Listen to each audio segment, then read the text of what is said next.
பார்த்துடுங்க. இதான் மட்டன் கொழுப்பு கறி ஓகேவா, பருப்பு குழம்பு ஓகேவா.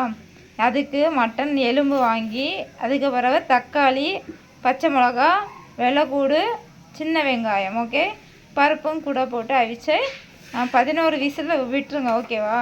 அவிஞ்ச பிறகு தேங்காய் அரைச்சி ஊற்றணும். அதுக்கு பிறகு பார்ப்போம். பார்த்துருங்க, நல்லா கொதிக்க வச்சு நான் 11 விசில் விட்டு கொண்டு வந்திருக்கேன். நல்லா இறச்சி என்ன செஞ்சுருக்கு பார்த்தீங்களா, நல்லா வெந்துடுச்சு. இந்த எலும்புலாம் நல்லா வெந்து கொழுப்புலாம் நல்லா வெந்துடுச்சு ஓகே. உப்பு போட்டுருங்க ஓகே. நல்லா கொதிக்கட்டு, அதுக்கப்புறம் மசாலா போடலாம். பார்த்துருங்க, மசாலா அரைச்சிட்டு வந்துட்டேன்.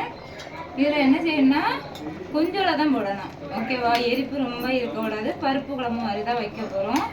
கொஞ்சோட போட்டு நல்லா கிண்டி விட்டுட்டு தண்ணி ஊற்றிடுங்க.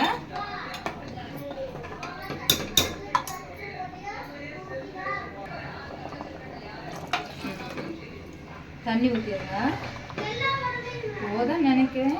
தேவையான அளவு தண்ணி ஊற்றலாம், பிரச்சனை இல்லை. பருப்பு இருக்குல்ல அதனால. அதுக்கப்புறம் கொதிச்சுட்டுலாம் கருவேப்பிலை போடுங்க ஓகேவா. இதுக்கு தாள் சமம்னா பண்ணண்டாம் ஓகேவா. டேஸ்ட்டாக இருக்கும். இந்த சாப்பாடுக்கெலாம் சூப்பராக இருக்கும். டேஸ்ட் பண்ணி பாருங்க ஓகே. அழகா இருக்கு, நீங்களும் சாப்பிடுங்க ஓகே. இது முடிஞ்சு எல்லாரும் வீட்டில் ட்ரை பண்ணி பார்த்துட்டு கமெண்ட் பண்ணுங்க ஓகே. பாய்.